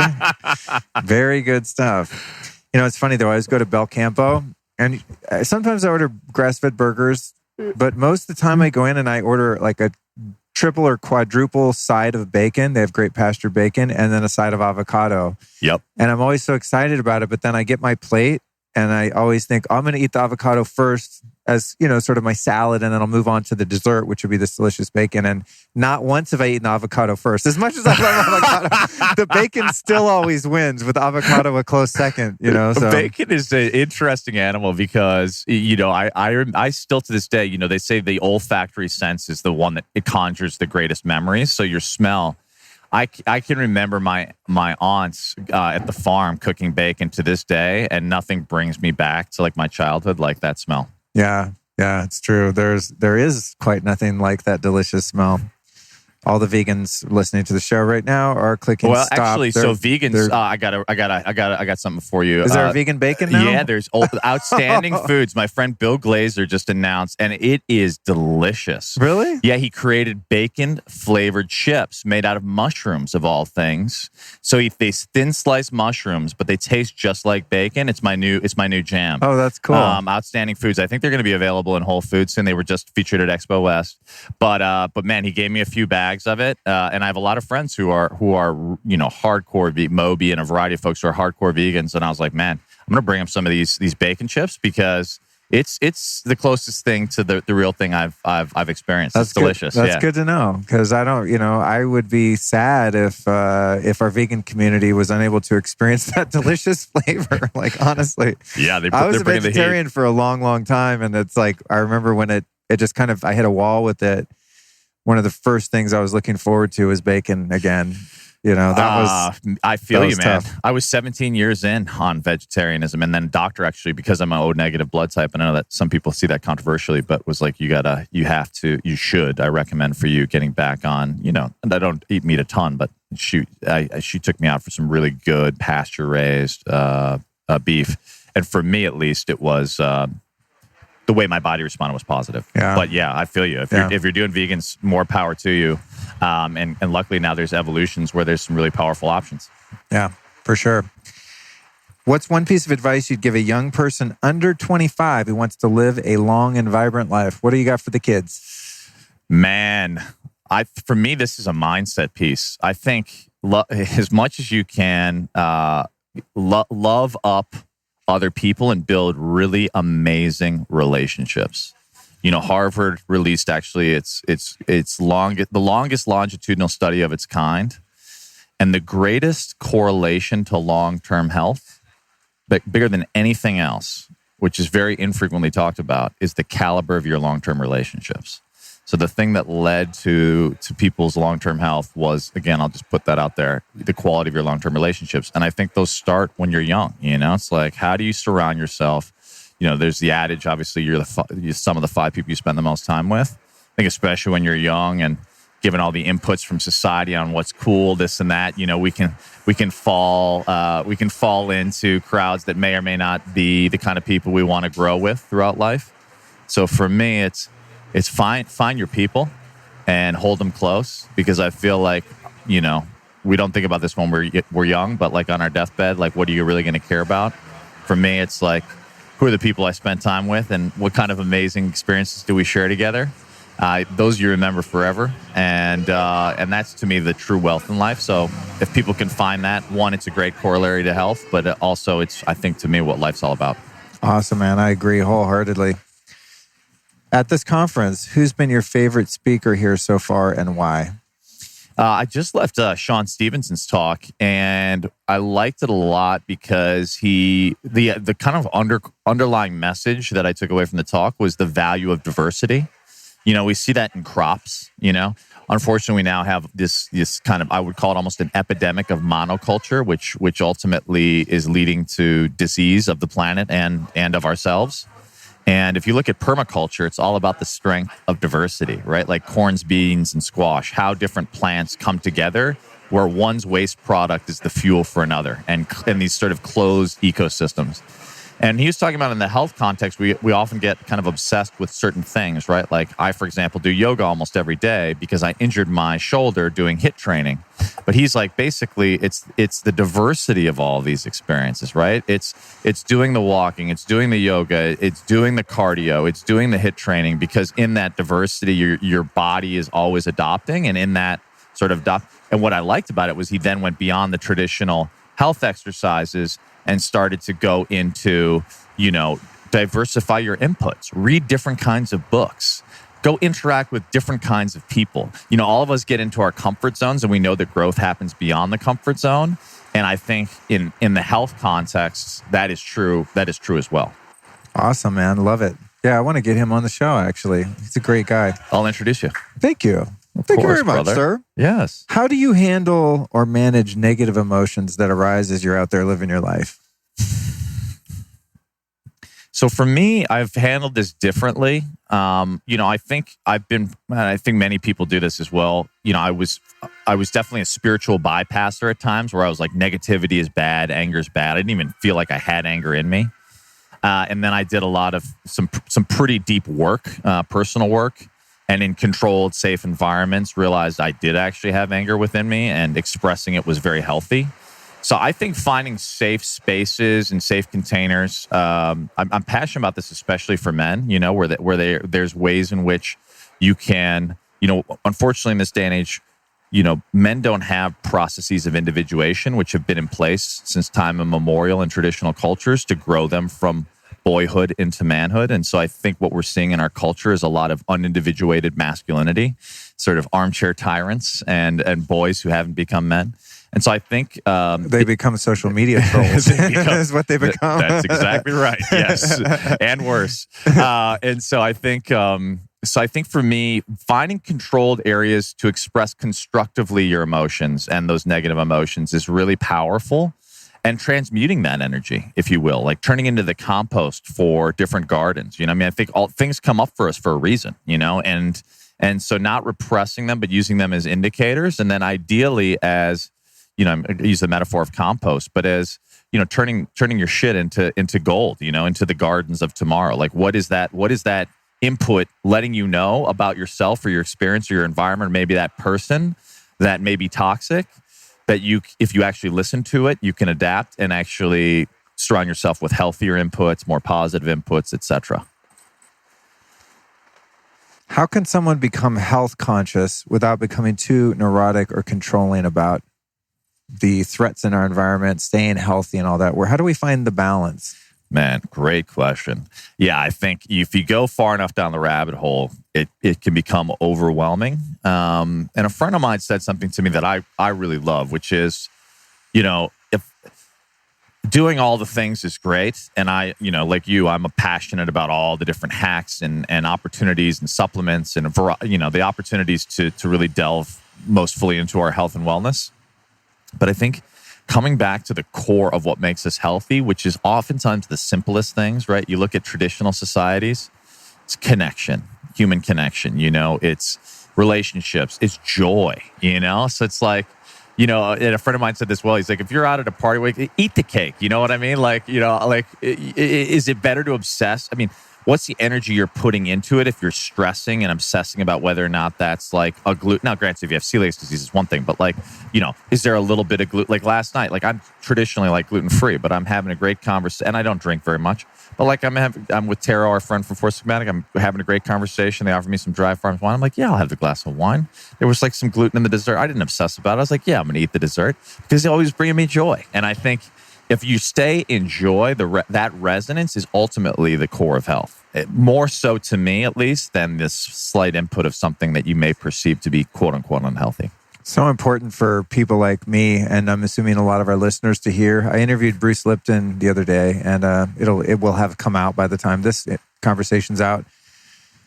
But he proved beyond the shadow of a doubt from a biology PhD level that our thoughts about things are more powerful than the things, right? Yep. And so I was like, but what about cell towers and EMFs? What about blue light? I mean, I have the data. I have the science to say that this will kill you. And he's like, well, if you believe that, then yes, it will. But there's a place where you can build your auric field to be so powerful where you render yourself impenetrable by those quote unquote negative forces, and it has to do with the depth and the firmness of your belief. Yeah.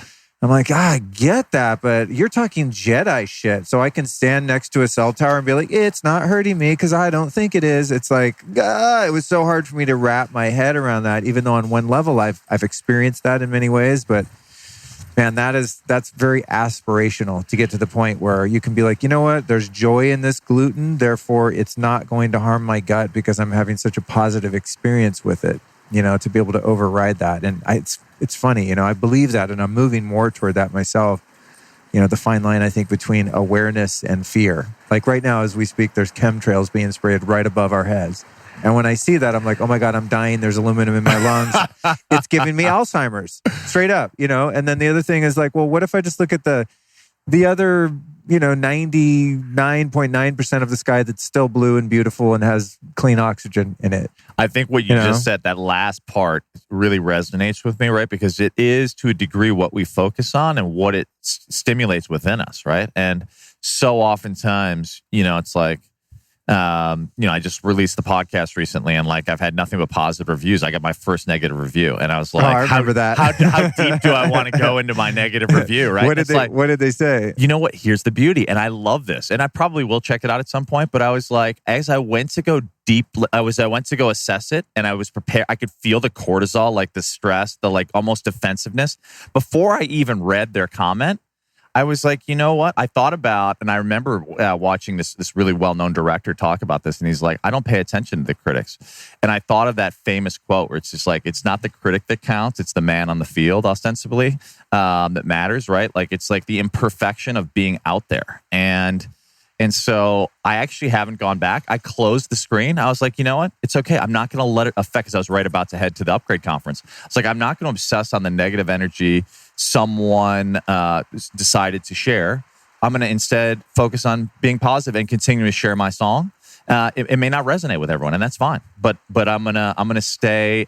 I chose to focus on the 99% of the sky that was still shining. Awesome, man. Yeah, great reminder for me. I tend to be a bit paranoid, admittedly. Do you have a spiritual practice? And if so, what does that look like for you? Yes, I do. And it's hard to distill into a soundbite. For me, I would say if I had to distill it down into a word, it would be nature. And I know, like you, I share. For me, church is going into, I think the perfection of nature.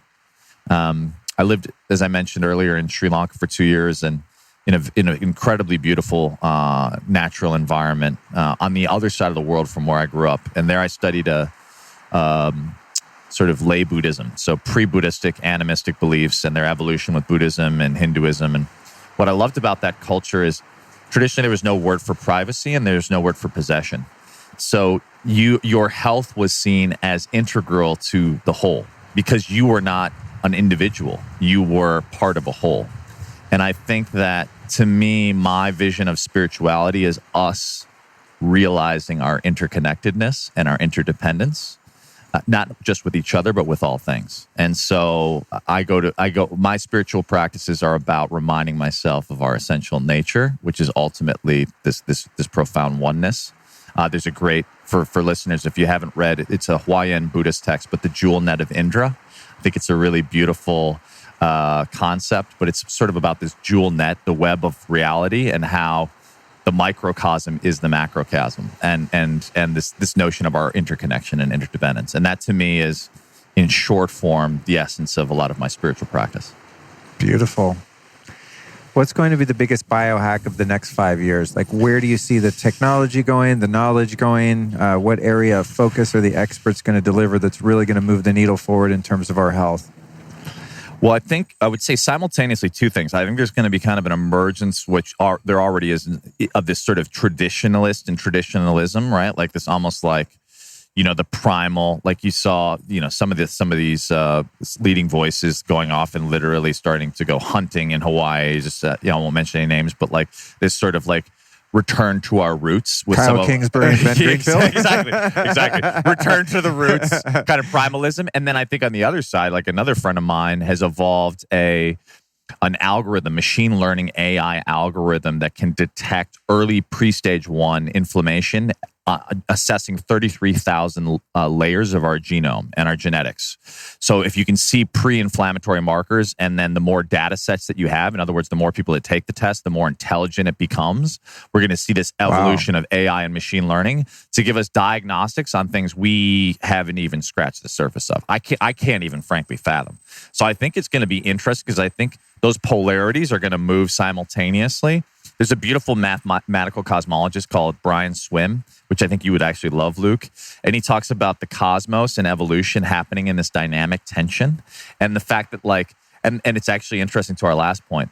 We are so fortunate in terms of where we are in the solar system, where the universe is within the span of the multitude of universes, because we exist in this infinitesimally small, incredibly productive region that exists in this dynamic tension between like the gravitational pull of these celestial bodies, such that life as we know it has flourished, right? And like the hawk and the rabbit have evolved because of their sort of predator-prey relationships to evolve these unique characters.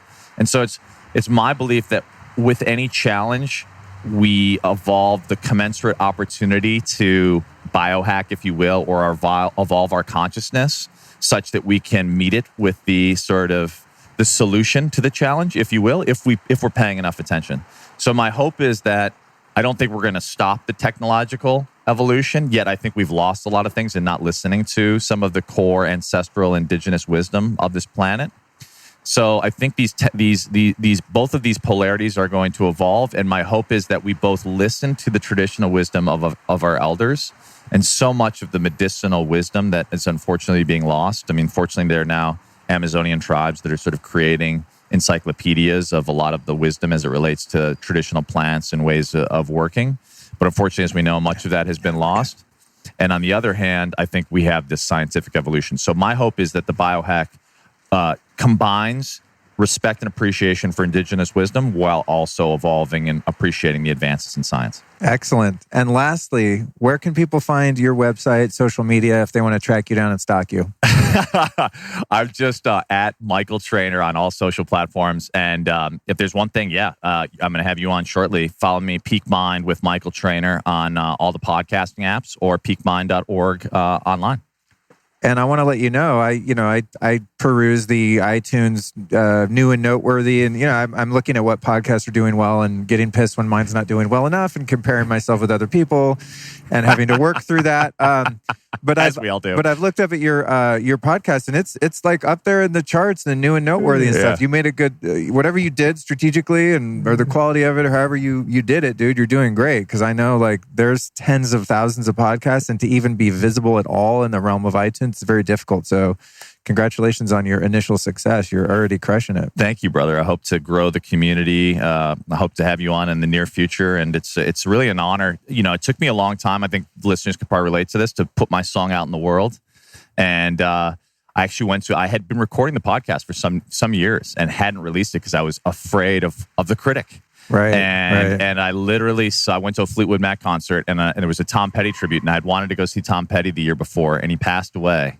And I realized, some people, certain opportunities are only there once, and if you let them pass you by, they pass you by. And I was like, I'm not going to die with my song in me, so I'm singing the song. Nice, dude. Nice. Well, thanks for singing your song on the Lifestylist podcast, and we'll have you back again, and we'll do a full interview for sure. Thank you, brother. It's an honor. Man.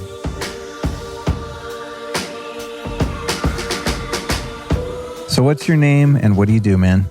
Hi, my name is Anthony Capobianco. I own and operate a company called Zen Tea Traders, where we work with restaurants and coffee bars all over the U.S., helping them step up their tea game. What current fad or myth or scam in the health and wellness industry bugs you the most right now, Anthony? I feel like it's everybody. There's a lot of people in this space. There's a lot of charlatans. There's a lot of information out there that's I wouldn't call it bad information, but just not top information. So a lot of amateurs, I guess you'd say. So I tend to follow the top people and do a lot of searching online to find out what's going on. Speaking of top people, that brings me to another question later in the list. I'll jump to it now. If you could only take the advice of one health expert for the rest of your life and no one else, who would that one person be? Well, he's since passed, but one of the people I looked up to was a guy by the name of Charles Poliquin, aka the Strength Sensei. I love this information. Yeah, I've heard of him. He's on some podcasts and stuff. I think he was kind of in my periphery, and then unfortunately he passed before I had the chance to have him on the show. But we'll check him out. What are the 3 most common toxic items in every home? Well, definitely Wi-Fi. And I'm learning more and more about this. I unplug my Wi-Fi before bed. That's number 1. Number 2, I would say, is water.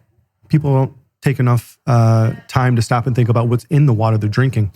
And the third thing I would say is air quality. A lot of the air quality inside your home can be worse than outdoor air quality. Those would probably be the 3 for me too. Yeah, that's good. I'd love to see what people say in these questions, because I never know. Sometimes it's like mold or aspartame or who knows what. What's your number 1 free biohack that people could do to improve their health that doesn't cost a dime? Breathe more. Stop for a moment and ask yourself, am I breathing or am I holding my breath? That's funny, because I just realized I was holding my breath. What's the most nutrient-dense food on the planet, or for your body personally? I love eggs. I eat about 30 a week, 4 poached eggs for breakfast every morning for the past 4 years. Do you eat the whites? Eat the whole thing. The whites, you need the fat. If you do whites by themselves, and you can look this up, it actually spikes your insulin. So you want to do the fat, because that's where the choline is. And choline, look that up as well. Interesting. Yeah, I eat eggs, but only raw in a smoothie with the flavor mask. Flavor masks, I can't stand the taste of eggs or the smell. Like, I hold my breath when I crack an egg, and God forbid someone cooks eggs in my house. But I can feel the power of that choline every time I have them. What's one piece of advice you'd give a young person under 25 who wants to live a long and vibrant life? Stop for a minute and don't get too involved with everything's going on around you, because a lot of people are saying different things. Just pick a couple of small things and do them through a marathon, the long part of your life. Don't worry about sprinting and how quick can I get here or there. It's a marathon, not a sprint. How do you handle or manage negative emotions that come up in your day-to-day life? I stop and say to myself, this is a growth opportunity. This is an opportunity for me to grow from the negative, because we learn about things we learn about ourselves when things are difficult. We can read all the self-help motivational books we want, but when the rubber meets the road is when we have a challenge And when we look it dead in the face and say, this isn't a challenge, this is a growth opportunity, an opportunity for me to practice what I've learned. How can someone be health conscious without becoming too neurotic about it? Well, look at your shelf and see how many vitamins you have. I'm kind of guilty of it. I have a lot of vitamins in my shelf, but the thing is, I don't take them all at once. I listen to my body. Just stop and listen to your body. Your body will tell you what you need. Speaking of vitamins and supplements, if you could only take one supplement the rest of your life and you had to throw everything else in the garbage, what would that one supplement be? Glutamine. Definitely L-glutamine. Really? Why? Because everything starts in the gut, right? So glutamine repairs the gut lining and helps you. And that's where the base of everything is. When you're stressed out, emotional, you're taking in toxins, all this stuff, glutamine's where it's at. Do you have a spiritual practice in your life? And if so, what does that look like? When life comes at me fast, I slow down.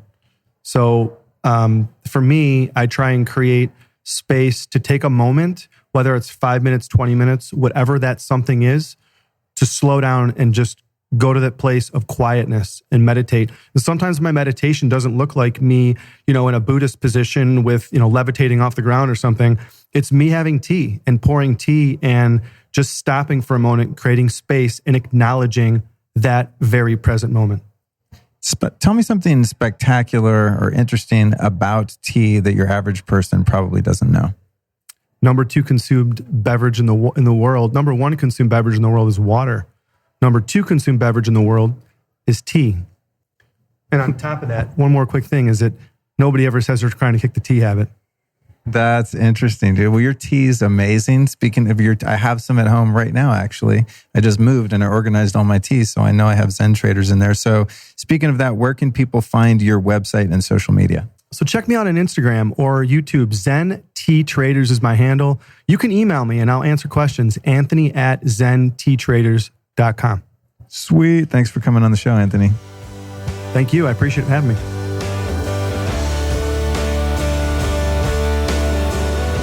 What's your name and what do you do? Hi, my name's Troy Casey, and I'm the certified health nut. You sure are. I love that you still use the term health nut, because before it was called biohacking, you were just a health nut. Like if you lived at the vitamin store and took herbs and supplements, you're a health nut. So I like that you just claimed that as your thing. It's recycled from the 60s. Yeah, totally. And I right? certified it. Right. I love it. What's a current fad or scam in the health and wellness industry that bothers you the most? Say like a myth that's commonly held or something that people are doing they think is good for them but is really not. Young or old trainers on steroids or hormone replacement therapies trying to sell you their programs or their ideologies. But in reality, they're on drugs and that's where they're getting their performance enhancement, even if it's a physique. And what would be your beef with that particular route? It's short-lived, and if you are doing exogenous hormones, then your body's probably not going to produce its own, and you're going to be a slave to the pharmaceutical companies for the rest of your life. And that, to me, is an erroneous message. Awesome, dude. I love it. I've actually toyed with that. My testosterone naturally is always pretty high, but there's been a couple times I tested, I was like in the 600s, and I'm going, not high enough for me. I was higher than your average, beta male soy boy, but nothing against them, but it is what it is. But I'm like, I want 1200, so I thought about doing the little, they can put that little tab under your skin. Yeah, the patch, or they have these little, what are they called? Not nuggets, but granules or some shit they put under your skin. But that's the feeling I had, was that if I were to take exogenous testosterone, that would signal to my body, wherever that's made, oh, well, we don't need that anymore. It's being supplied, right? So we don't need to manufacture it. Yeah. And I guess my biggest beef is, hey, that stuff's cool. If that's your dream and you want to, rock the IBF stages of the world and become Arnold Schwarzenegger, and so, that's not a problem. Let's just be honest with what you are doing to get your physique. Right. And then people can make choices. Are you talking more about the anabolic steroids? I think all of it, really. Okay. HGH, testosterone replacement therapy, or, shooting equipoise into your... One thing I can say about HGH that was a definite benefit is that when I was using that years ago, it got me over my fear of needles, because I was like injecting it into my belly fat every day.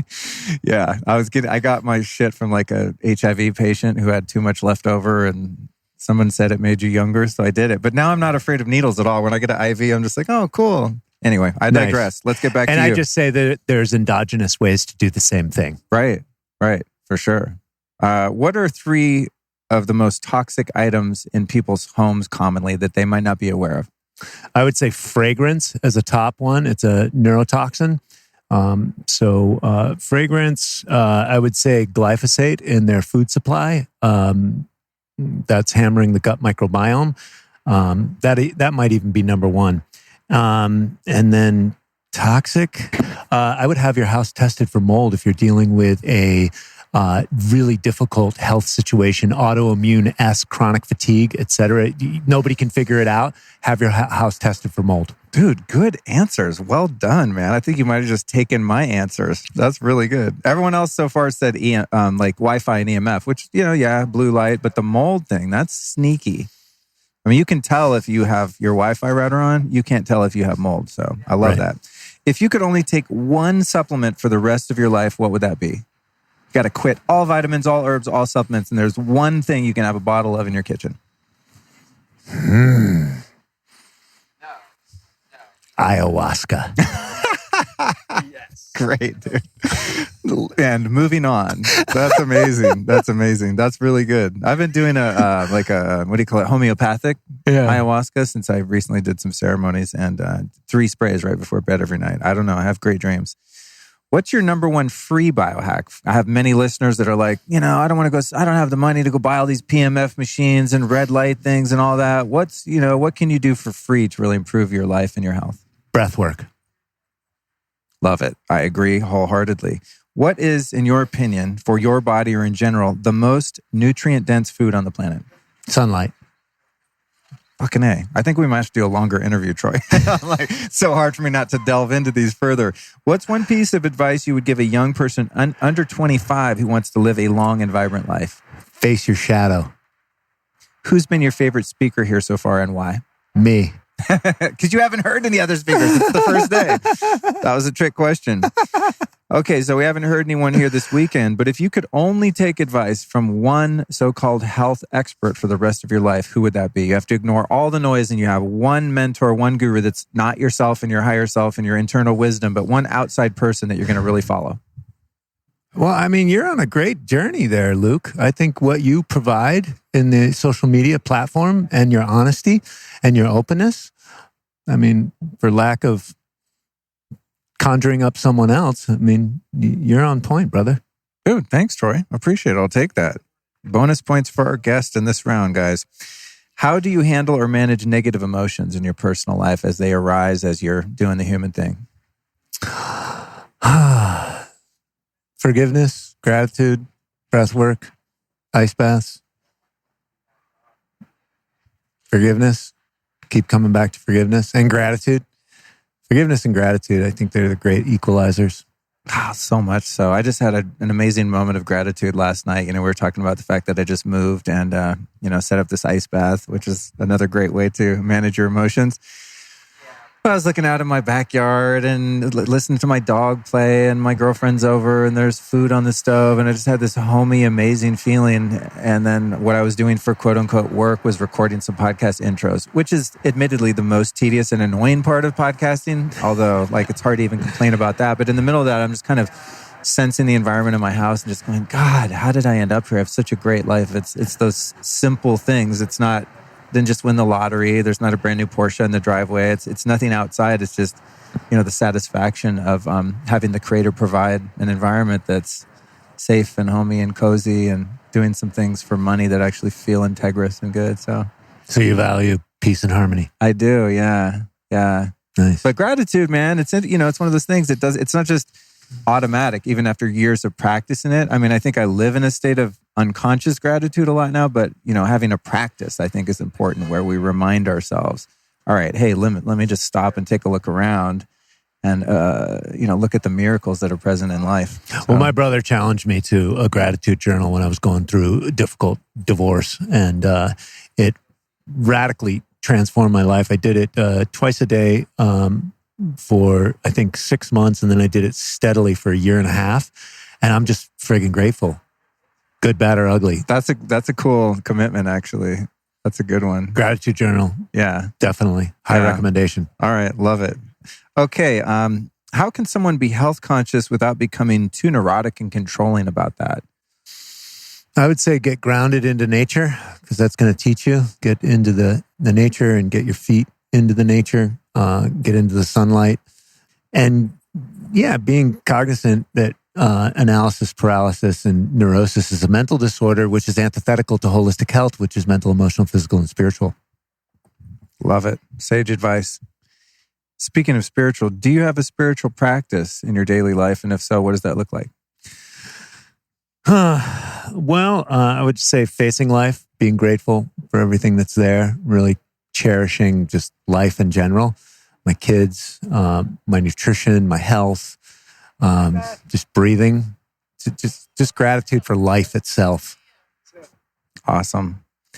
What's going to be the biggest biohack of the next 5 years? Consciousness.